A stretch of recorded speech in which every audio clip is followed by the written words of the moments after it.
As you are aware, His Excellency the President, President Uhuru Kenyatta, yesterday made some very critical pronouncements on the way forward.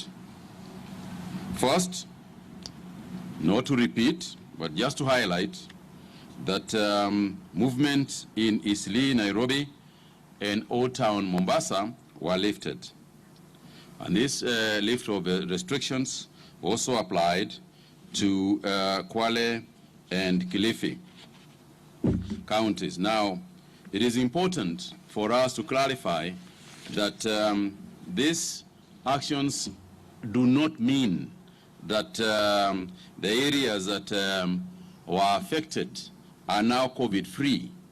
It is simply because the observance of what we have been saying in those areas and the isolation of the cases, of the many cases that were in those areas, have been having an effect.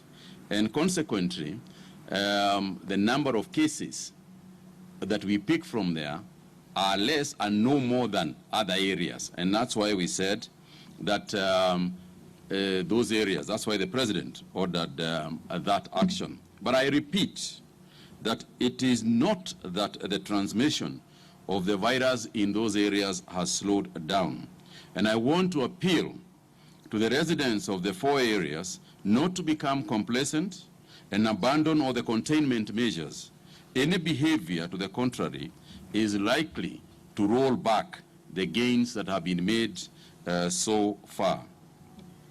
Let me reiterate that the directive that closed down bars that sell alcohol has also not been lifted, because there has been those who have been saying that they are now free to start partaking of some of these things, some of them even saying that they are now free to order one Kagwe special.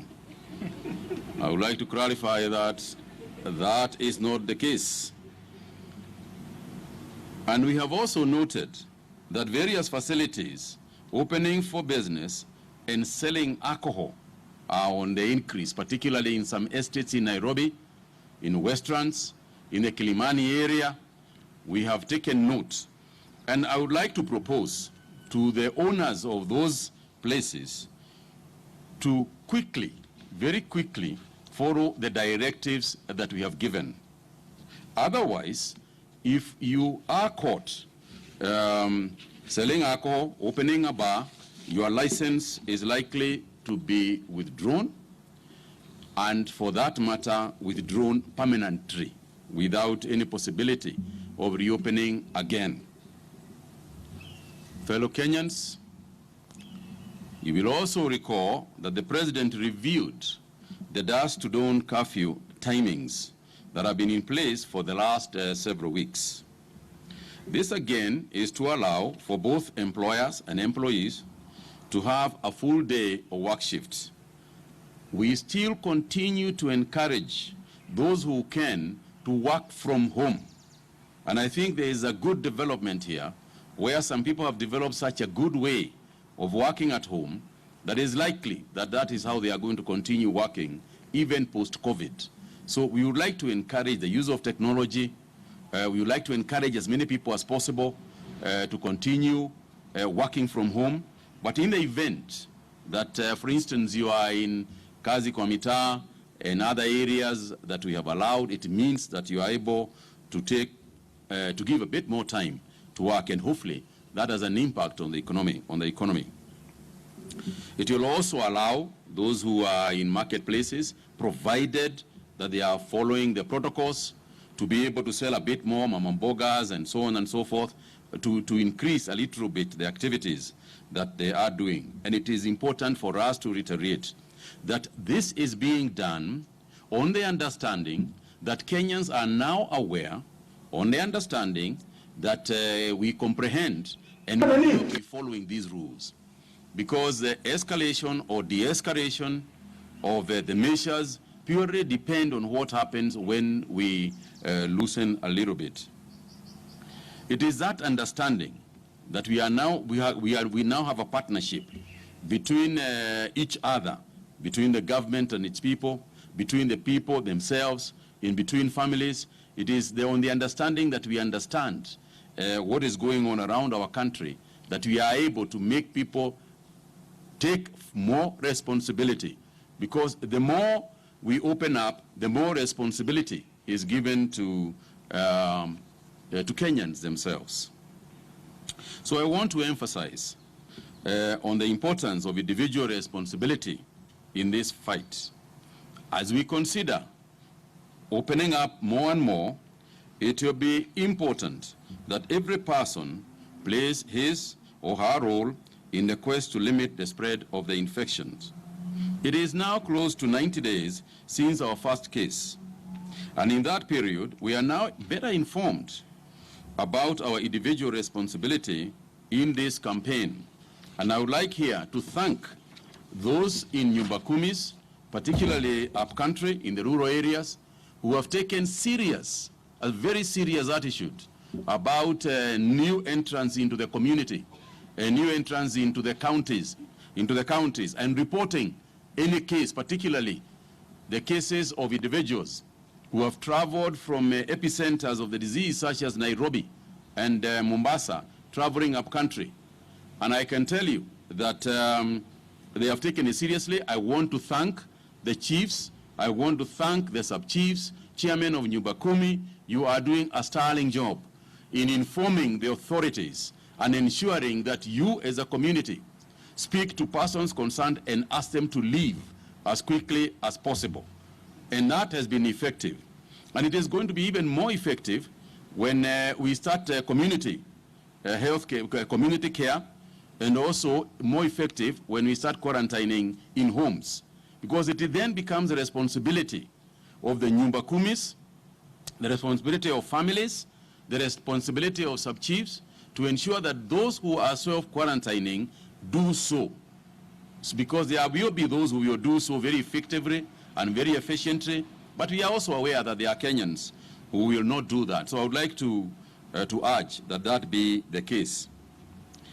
At the same time, His Excellency the President directed that all counties must have at least a 300-bed facility for COVID-19.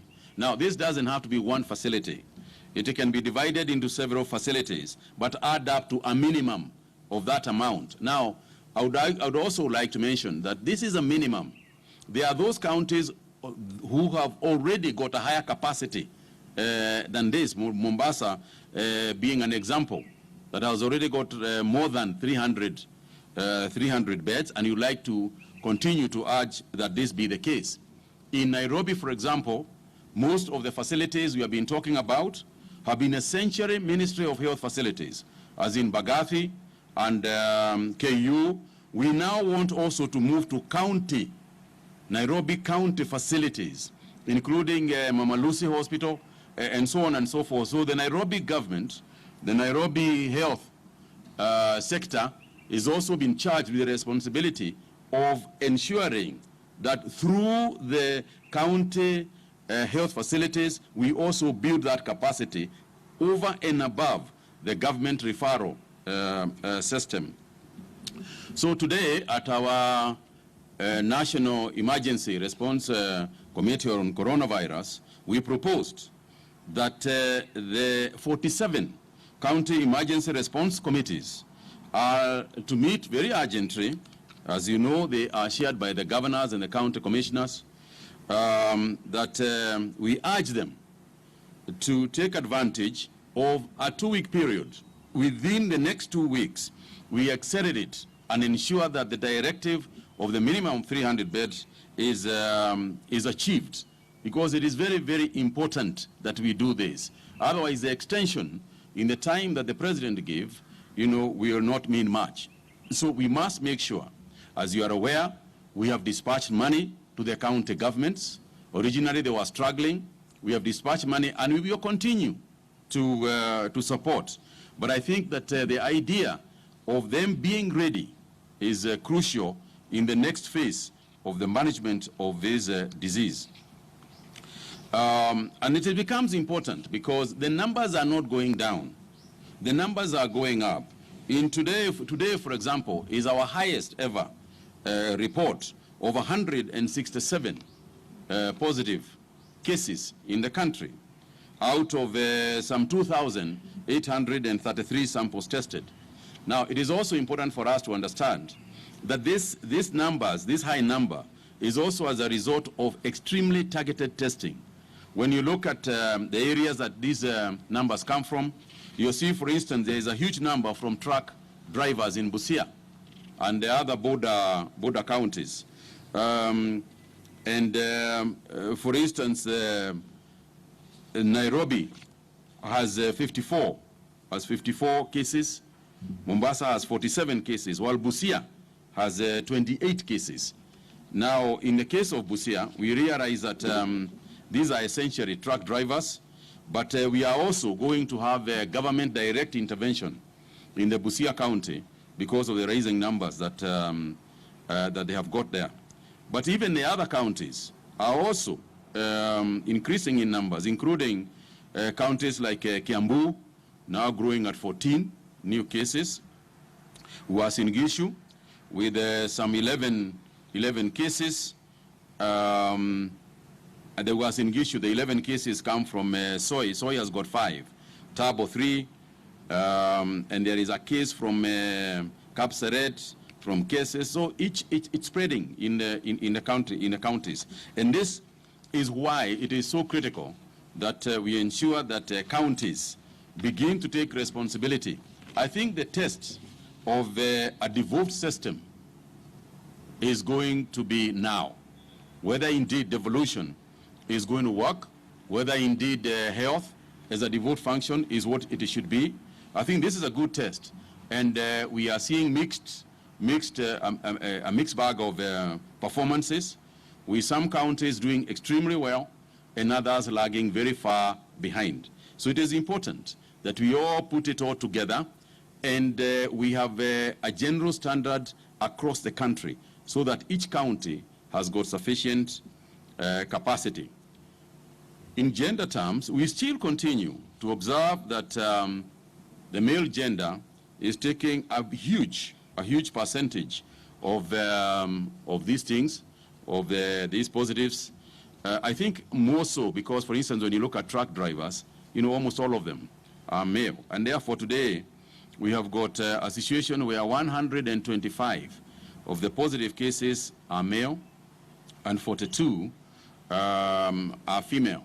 Again, the reason why we keep on saying that those who are unwell, you know, must quarantine themselves is because when you think about it, today, for instance, we have an 11-month-old baby who has turned positive.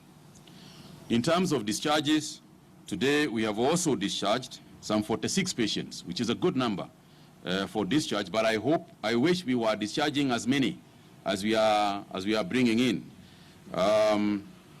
which brings the number of recoveries now to 752.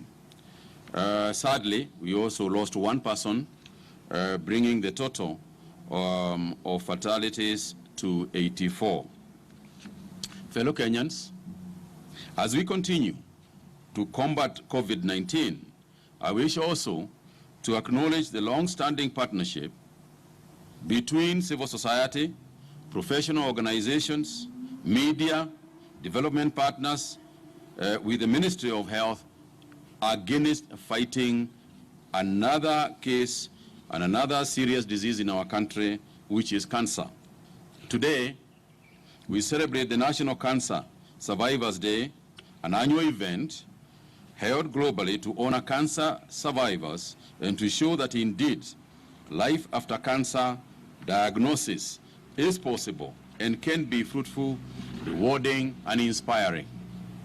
This day is an opportunity also to raise awareness about cancer and the importance of screening for early diagnosis. If we are to achieve better treatment, outcomes, and cancer survivorships, the key is early diagnosis.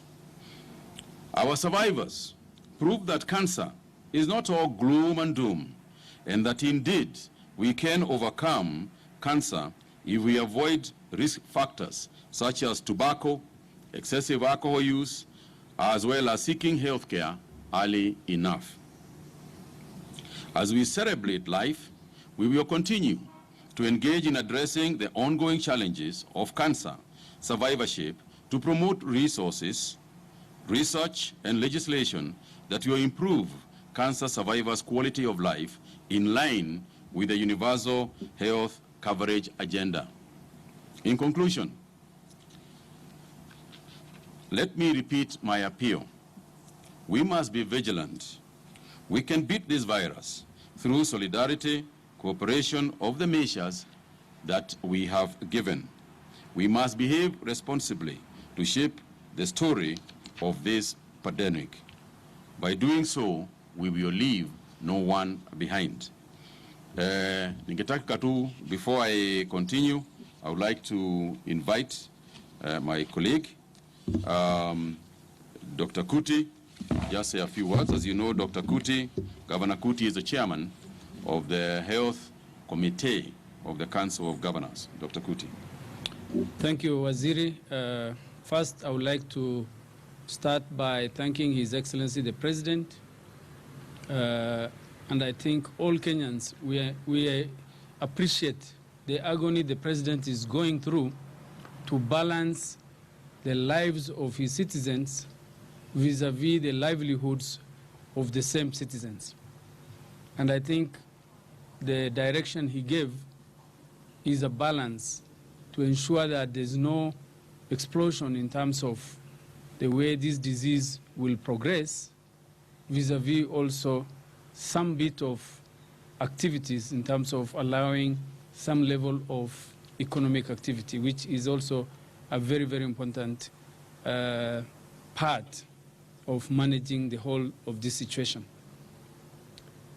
Today we are at county 36. We have 36 counties which have now positive COVID cases in around the time when now we are 90 days into this disease. This means, therefore, slowly and surely, this disease is permeating into the counties. Also, we are reaching a time when the decision has been arrived at for management of COVID cases at home after a certain period of management at government health facilities, which means more responsibilities are falling onto counties, more responsibilities are falling onto communities, and more responsibilities are falling onto families. And therefore, that much, therefore, prepared at the counties that we need to be. The directive about minimum of 300 isolation bed capacity hospitals or centers, because we can convert institutions in the counties to be isolation centers. This, I think, should be taken very seriously. The county emergency response committees need to meet as soon as tomorrow and start planning for those facilities. And I think the larger the population in a county, the larger should be the bed capacity. And therefore, I think it is important that we step up at the counties. We've been doing well. I appreciate the activities of counties. I appreciate the leadership the governors have provided. But now that the disease is still increasing, today we are reporting 160-something positive 67 cases. And I think we are heading towards peaking. And therefore, in few weeks, these numbers surely will rise. And therefore, the numbers in the counties will rise. I think our defense lies in the ability to strengthen the Nyumba Kumis, as it has been stated, but also community health volunteers. I want to thank the work of community health volunteers who are really in the front line together with the Nyumba Kumis. It is true, we must identify people who have come into our villages, and we must be able to isolate them, and we must be able to test them. But also, once found positive, I appreciate the effort of these community health workers, the frontline team, the Nyumbakumis, and also the health workers in the counties for really tracking down those contacts, because tracking down contacts, testing them, isolating them before they spread the disease further is the key. Therefore, I think we take home the fact that, number one, we have to bear now the responsibility much more. It was in Nairobi, now it is in Busia, it is in Isiolo, it is in Mandera, Wajir, everywhere, and therefore the baby is on the county's lap now. And therefore we need to really rise to the occasion, and I'm sure we are up to the task as governors, as county governments, and as health departments in the counties. And I think the other take-home is the issue of testing. I'll really seek the indulgence of the ministry. I know there is challenge, and I think the main issue is testing. If we test and get results quickly, that much faster, then we can manage the disease. Sometimes patients, or rather suspected cases, wait too long for the results, and that part we're already discussing with the ministry, and I have information that we may be able to address this matter very soon. But I think we need to be more prepared than before, and we need to face the fact that the disease is coming to us and in a bigger way. Thank you very much. Thank you very much, Dr. Kuti. One more thing is, as Dr. Kuti has alluded, and as we reported last week, I think this week, we are in the process of adopting new protocols that have been issued by the World Health Organization, particularly those to do with management, whether it's quarantining or whether it is release of positive cases. Now, I would like to make it clear, because I saw a report to the effect that once we start doing that, then there will be explosion of the disease in homes. I would like to make it clear that the people who would be released, first and foremost, all positive cases will continue to be isolated. Let's start from there. All positive cases must be isolated for a minimum period of, as will be advised by WHO, and as we ourselves in the country also determine. WHO, for example, is talking about 9 days, but we might also ourselves decide to hedge that a little bit more, and just to see whether we release people after 14 days or so, because we have a lot of people who are in isolation. They have already gone over 14 days. They are still positive, and the protocols that are being developed are such that those people apparently, and I'm going to ask Dr. Amoth to speak to this, do not transmit the virus. So it is not that we are saying that positive cases from day one are going to be in people's homes. No, that's not what we are saying. Secondly, as in regards to the issue of the new directives by the president, particularly the 300 beds that we are looking for, as I said, some people have already, some counties already have this capacity. Others need to bring it together to sort of move beds and so on together. And I would like also to urge that because we are not talking about treatment beds as such, the 300 is isolation, that we use local Juakali produced beds. That way, we create a lot of opportunities and we create a lot of jobs. I have seen, I mean, for instance, when I visited Machakos County, I saw that their field hospital is filled with beds that have been made by the Juakali sector in that county. So I want to urge that even for the other counties, let's make use of our local production. At the same time, the use of masks, we are also going to be producing a large quantity of masks, and we have also agreed that the counties are going to get involved, especially the reusable the reusable masks. Our prayer on this one, on the reusable masks, is that reusable means that you can wash the mask in the evening so that it is dry by the morning, and then you use it again. You should not use it on day-to-day basis without cleaning it.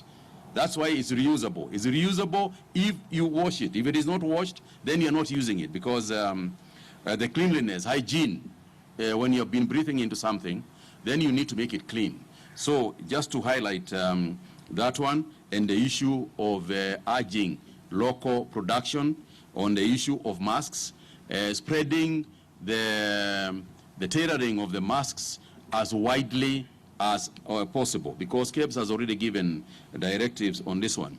But on the issue of home quarantine and home isolation care, I want to ask Dr. Amoth to address that particular issue. Maybe you can stand there.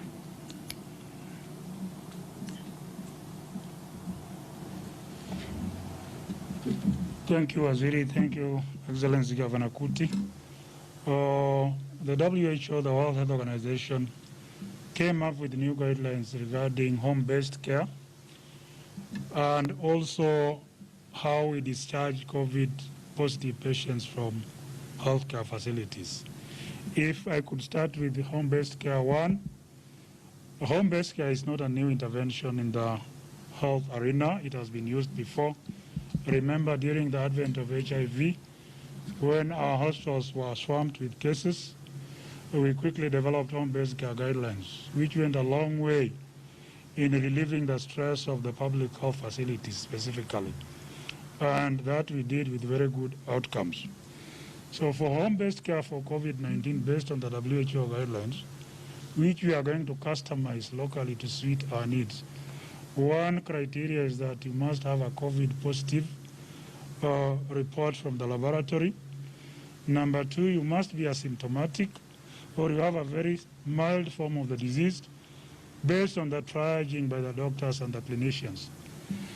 Number three is that you must have no coexisting comorbidity like high blood pressure, diabetes, chronic chest problem, chronic kidney problem, and the likes. Number four, you must have adequate space, preferably a separate room from the rest of the household members, where you'll be able to stay during this isolation or quarantine. This space must be well ventilated so that the risk of spread of the disease within the household is decreased. Then, of course, you must adhere strictly to the infection prevention control guidelines that we have continued to articulate here over and over again. The issue of washing hands, the use of the sanitizers. You must have a mask. The caregiver must also have a mask.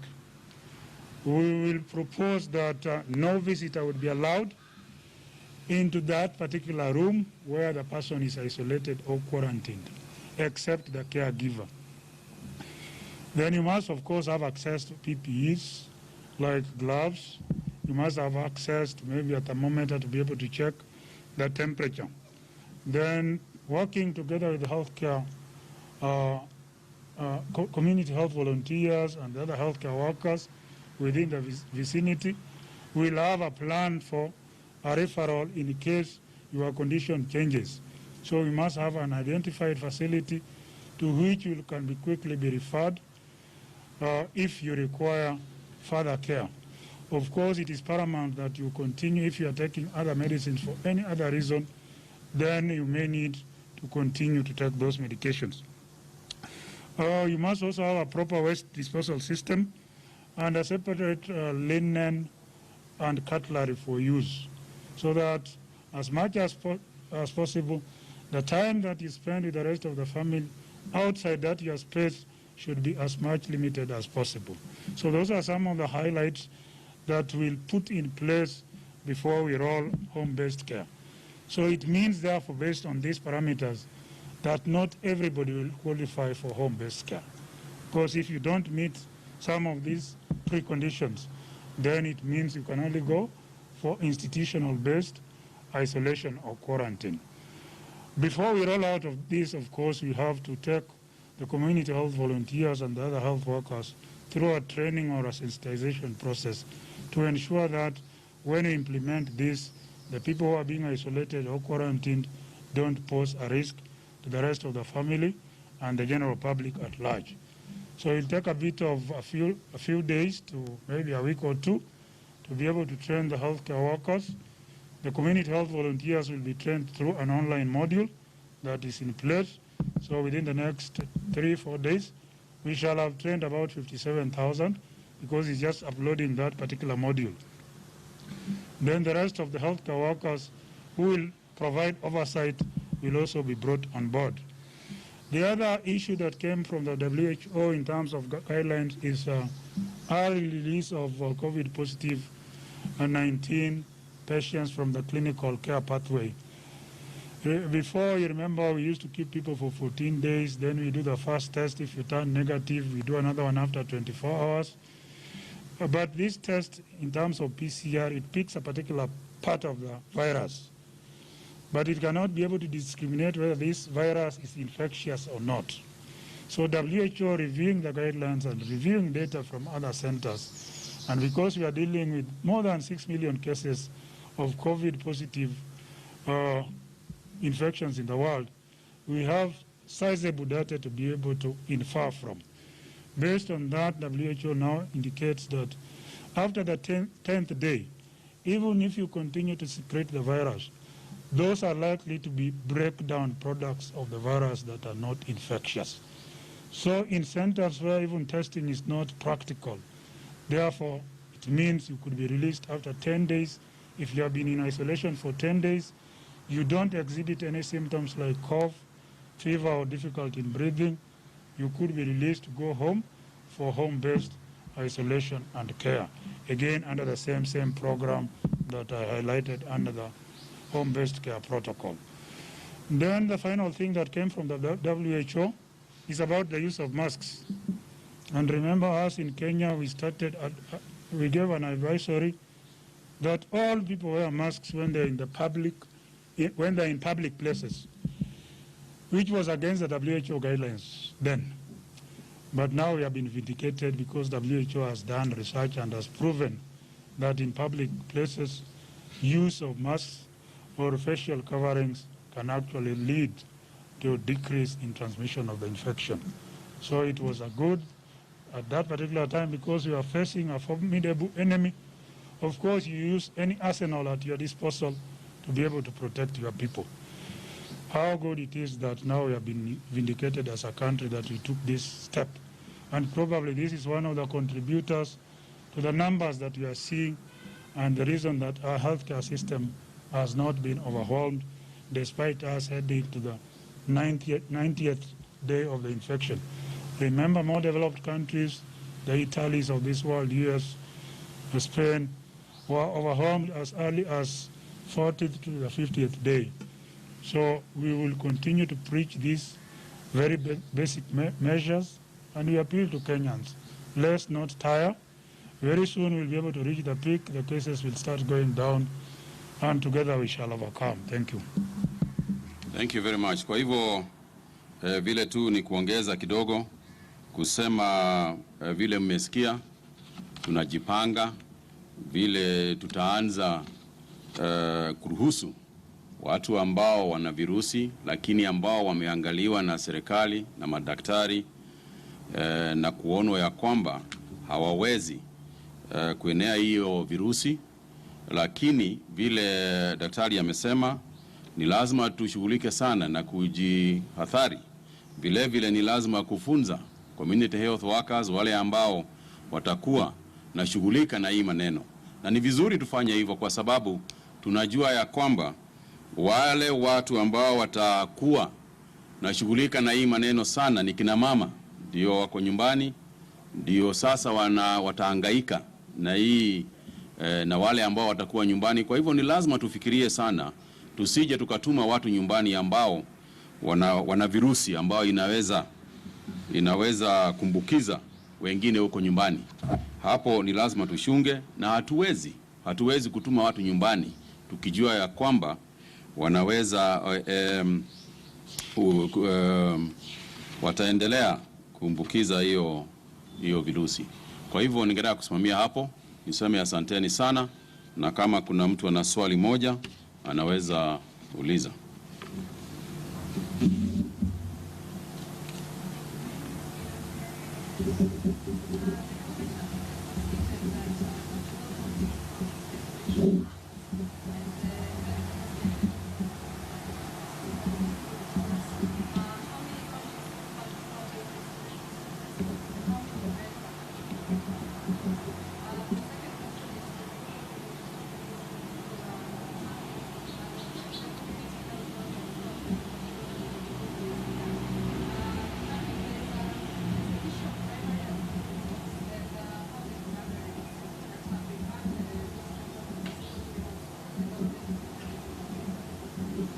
Thank you very much. First, on the issue of the isolation centers, there is not a single county that doesn't have some aspect of isolation centers.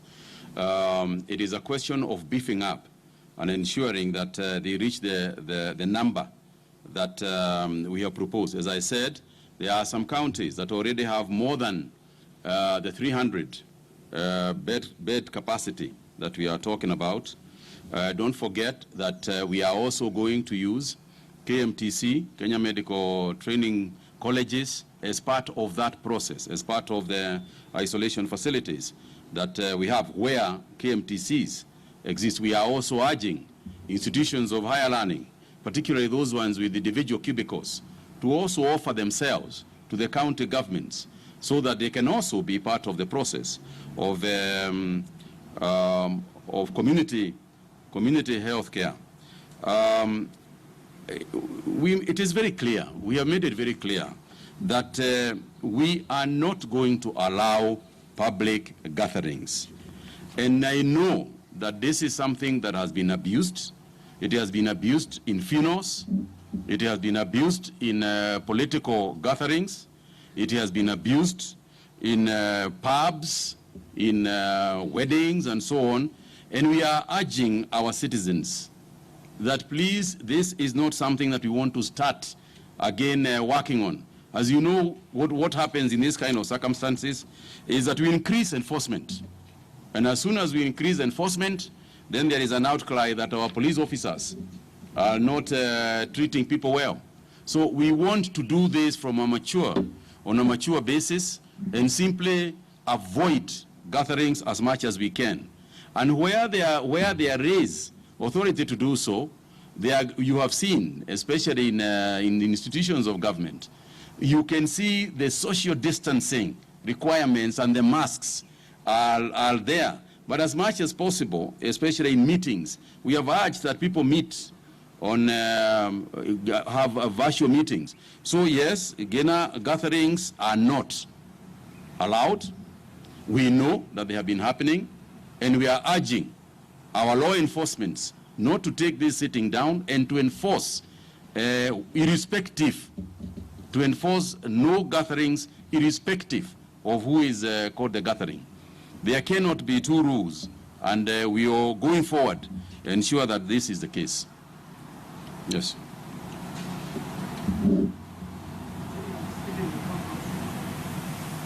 The month of June alone, we are on that 7, and we have already recorded 805 cases.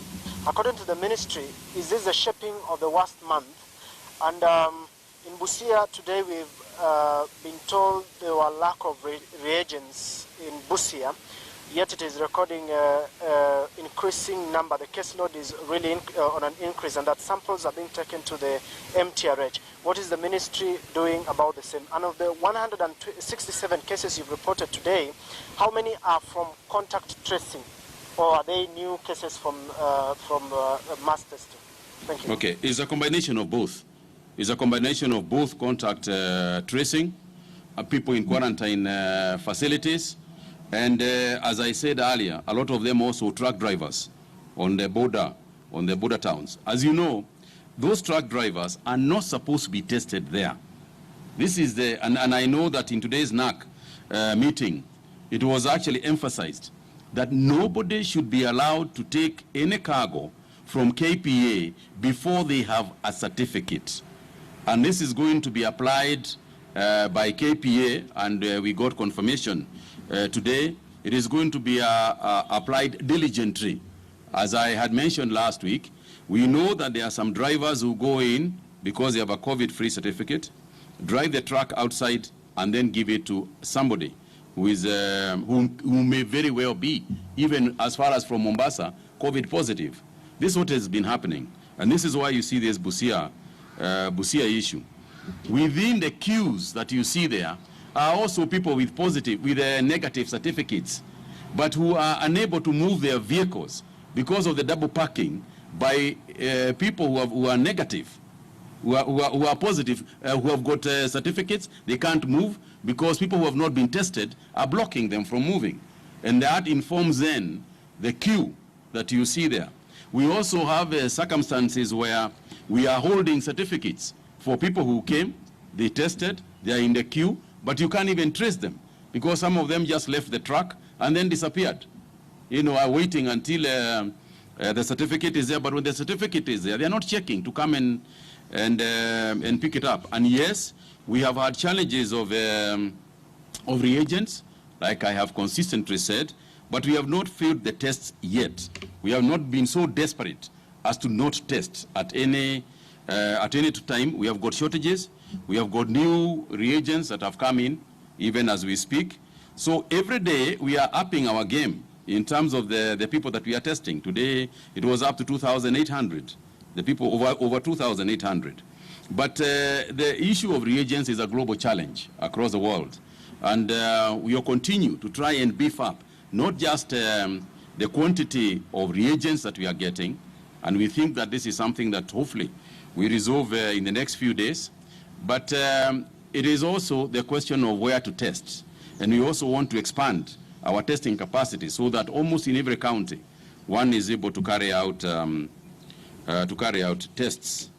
On the issue of the what did you say about the 805 cases, Steve? No. We are not our worst yet. We haven't hit the peak as yet. We have reported today 167 cases, and we still think that going forward it is quite likely that we are going to get to a point where we are going to report even over 200 cases per day. But as the medical experts have also told us, is that as that is happening, we are also growing resistance. You know, we are also, the citizenry are also growing some resistance. So hopefully going forward, we are going to be getting cases, but who are not going to be cases for hospitalization. The trend of the disease in this country has been such that the hospital cases are not as many as, say, would be in other countries. But this is only because we are maintaining and containing the cases here within the urban areas, Mombasa, Nairobi. We don't know whether this continues to be the case if this disease now goes up country and spreads up country, particularly where there are more elderly people and citizens up country. So we hope if we follow these rules, if we strictly, control ourselves, because it's a question of control. It's a question of each one of us controlling themselves. Even when you get the urge to go home or to travel, you're using a Kapanya route. If you can avoid it, if you can control yourself, you'll be assisting in making sure that we do not get explosions up country. So Asanteni, thank you very much indeed.